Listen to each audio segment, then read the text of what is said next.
Assalamualaikum warahmatullahi wabarakatuh. Ngasi pudun laklibet topik qaza gi matangda. Namas qaza tauba. Qaza haibasi karino aduga qaza ga mari lenana fidya piba.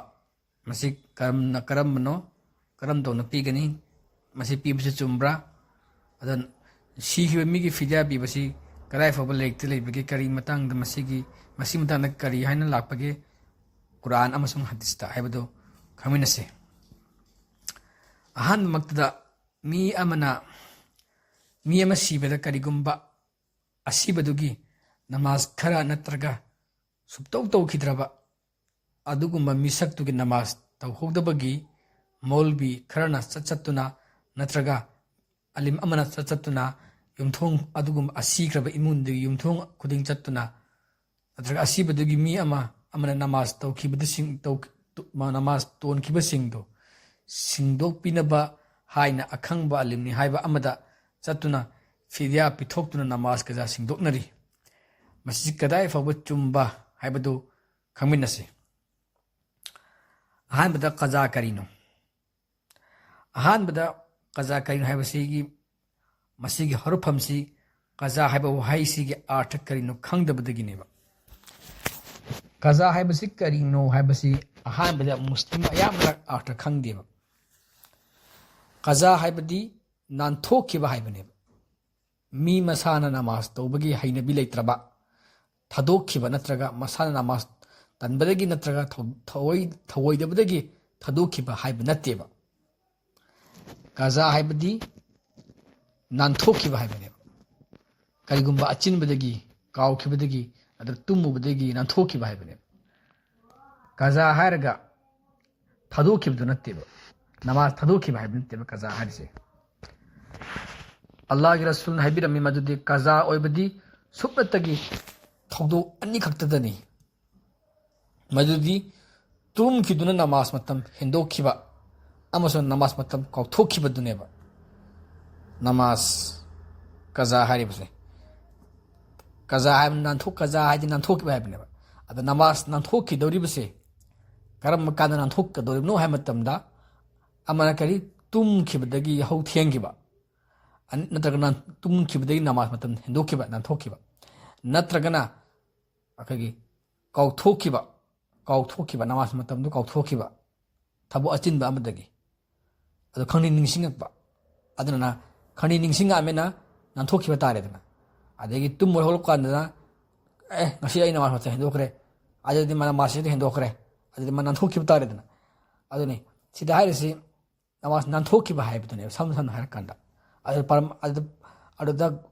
masigi matang qaza bagi matang si sumnatagi polam ani khaktani hana la rasul tambirame karina hajuki haibadu tumkhiba amasung kauthokhiba masi hadis sunan ibn dawud ki hadis number 442 amasung sahih al bukhari ki hadis 572 amasung sahih muslim ki hadis number 684 dagini hari basisu hek ningsing baga namaz nanthokibado pangthokadabuneba phukikadabuneba hauren numidang magribta oina punna tawrage haibiyate adur tardi namaz tu qaza oidre madu qaza kaudre masana namaz tu ningsing dakpadu yaithokhreba ma ningsing dakpatu namaz tu thokre hauren sunne namaz tu yaithokhreba adu takat qaza oidreba qaza tadreba kai tare didi namaz thoidaba thadokhiba tareba qaza haibadi nanthokhiba haibaneba nanthokpa haibasi tumkhiba amasung kawkhiba natamda khaktaneba labuk to low khawduna leiraga hore labuk te kakhatlaga namaz tu qaza oin tawge haibadu yadeba adidi qaza kawdeba adidi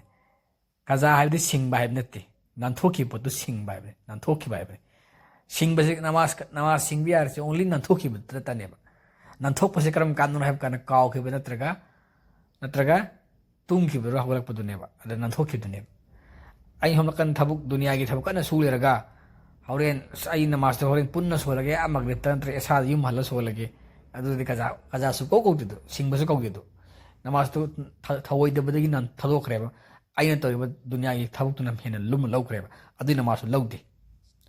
maramdi madu namaz na thokhiba nate thadokhiba ne asuna thadokhiba namaz ki kaza laite मरमदे कजा हाइबदि नानथोखिबा हाइबनी थादोखिबा हाइब नते असुमना football सानबा स्कूल काबा ऑफिस की आसिना चिंगबदा कजा लेते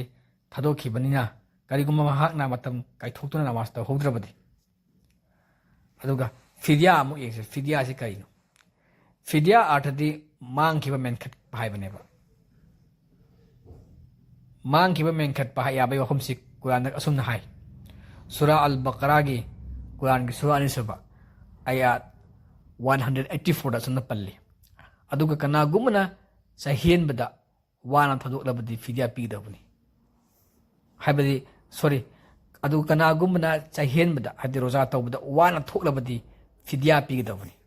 सिदानि कुरानदा फिदिया पल्लिसे सी मतांग फिदिया ला रोजा थागी को फिदिया सिदि असुमना रोजा की मतांग पनबीरियबा रोजा असुना कोपथोकपा अयासिदा लंगफै चटपा अमसुंग अना एक तौबसिंगी अदुगा मखोइना लंगफैदगी हलक्लबदा अनाबा फरबा अदु तारगदि रोजा तो होदबदु तो अवातपसिंगदु अमुकसु हाइने हाइबिरिबा मदुना कजा रोजागी कजा कवेको मदुनि कजा रोजागी अदुगा कनागुमना पुंसिगी नारगा लेरबा खुदम ओइना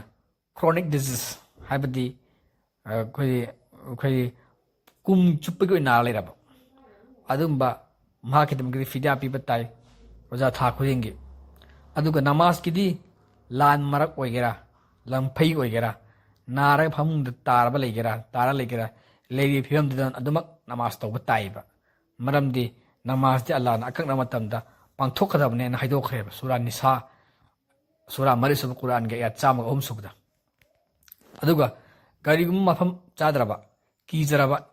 ओइरदि कसर टेंशन नमाज तौनु हाइने तौनबगे पुसिया थंगलिबा सूरा मरिसब या चाम का अमदेन चाम मनिसबा अदु सूरा अल बकरा की सूरा निसबा आयात 238 तगिना 239 दा यावरे अदुनि नमाज सिदी सुथा थादोकपा याबगी मंगोंदा मतम लेते मंगोंदा एक्सक्यूज लेते हाइतारे सुबैलिटी एक्सक्यूज नमाज ता अदुगा नारा होबदु हबुंग हिप सोल हाइरि हिप्पा गोइगा तुम गोइगा फम गोइगा एनी जा अम सोल हॉस्पिटल दो गोइगा मत एनी तौदौनेबा इसिंग लेत्रे तयमम तौदौनेबा अदुगा फिदिया योहम जी ओनली रुजा खतगिने कुरान लाइसे फिदिया से ना पिक रुजा हेनबंग याद्रबा हेनबे याद्रबा मिदु खकिनेबा लेरिसे नमाज त फिदिया लेते नमाज सीखिबा मिगी फिदिया पिगद्रा सेमो यंगसी नमाज सीखिबा मिदुना नमाज तौखिद्रबा मिदुगी करिगुम मखलगी मेन खतनबगी पुलम अम फावबा लेते असीबबु नुंसीरिबनी हाइदुना इस्लाम दा बिदअत तौनबगी मफम लेते नमाज अकन मतम थाई खुदमैना हजगी अकन मतम थाबगुम हज लोखरगा एरोप्लेन थेंखिबगी नत्रगा जहाज थेंखिदि मंगानी थोन थखरगा नाइतोम मकादा हज तौरु याब्रो हज के जा तौरु याब्रो नाइतोम मकादा तवाफ तौरु याब्रो नाइतोम मकादा अराफत लेबो याब्रो नाइतोम मकादा नुंग हुलुबा कंकर हुलुबा याब्रो ओइ तो अंगाव तागनेबा मिलुने न हज की सीजन लोइक्रेबा अंगाव ताने हज की मतम लोइक्रे अंगाव तानेबा इत लोरगा इथंता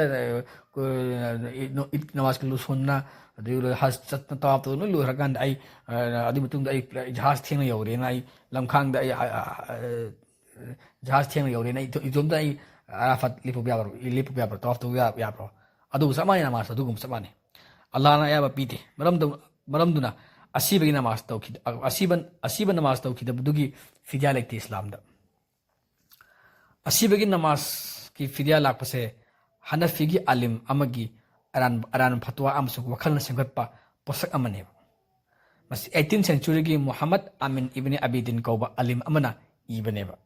लेरि अदिग मिंगना रद अल मुख्तार अल दुर अल मुख्तार कौबने मियामना रद अल मुख्तार हाइना खंगने मसिदी लो थोक्तुना नमाज मतम तरु वितिर लोना नमाज मतम अमगी सा अमगी चांग ता लौनबगी पीरी मै फतवादा चांग अदा मसी रेफरेंस का ये है कंदा रदल मुहतार की किताब अल सला बाब ना कजा अल फवाइद है वॉल्यूम नंबर 2 पेज नंबर 72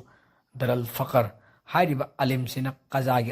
अर्थ मुन्न खंगिद्रेबा अदुगा नांथोखिबा नमाज फुकट कनी अदुगा थदोखरबा नत्रगा यथोखरबा नमाज मांगजबल ताई कजा लेतेबा मासिगी अलिमसेना लान इखिबदे ngasi हनफिगी अलिमसेना लोइन लान मीच लमजिंग बिखरेबा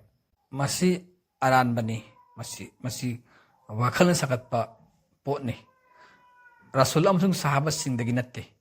मकोइना चलिबा मसलक मरिदगी फाव ओइदे अलिम अमना हेक्ता हारेना सतपनी अनौब होदोप बिदआने मीन लेप यादे नमाज की मतिक मयाइसे रोजागा नत्रगा सदकागा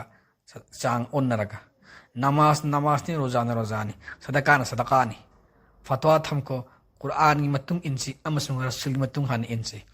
धर्म दा अनौब होदोप पुनमक लान लमजिंग बनी अदुगा लान लमजिंग ब खुदिमक धर्म दा लेगने हैबसे अखोइना हदीस तगी खमगमी मसी अखोइगे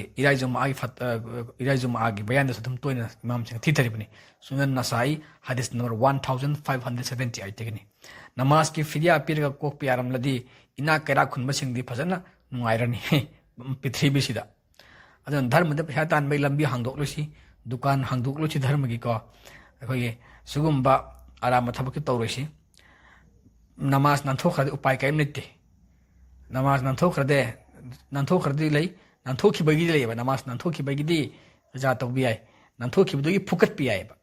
थदोखिबगी फुकट लेते थदोखरदे लोरे माना थौसाद मतम हेदोखर लोइक्रे अदुना मागी अदम नमाज तो मागी महांग लेने मागी मफमदु रोजा की मनुंगदसु फिदिया पिबि याबे थमलिसिसु सुपनगी पुंसिगी ओइना नारबा सिंगदुनी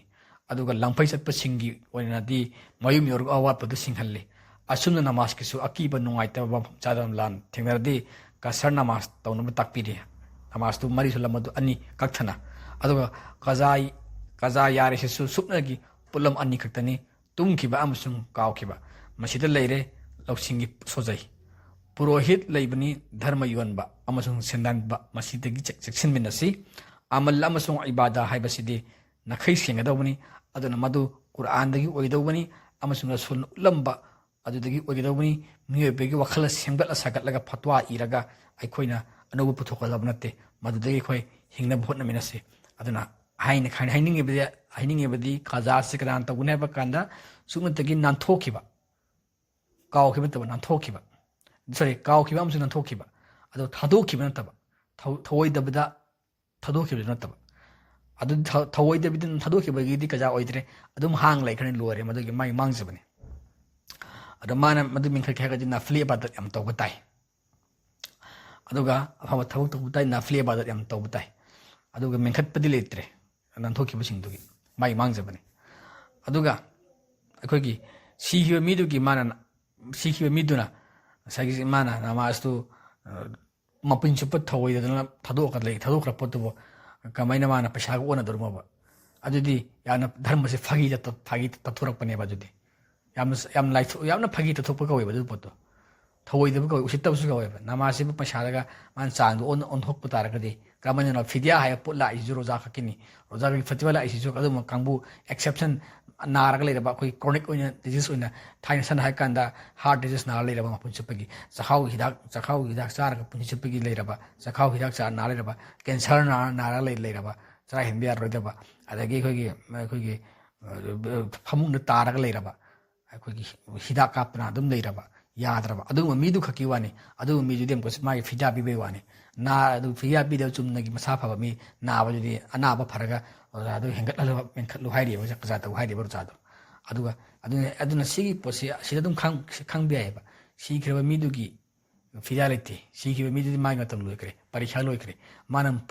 पुथखरे माना थदोरम खे मान थवई खिते उपाय केम लेते नमाज नांथोखि वर कदि मान हिंगाय सोल हौदौबनी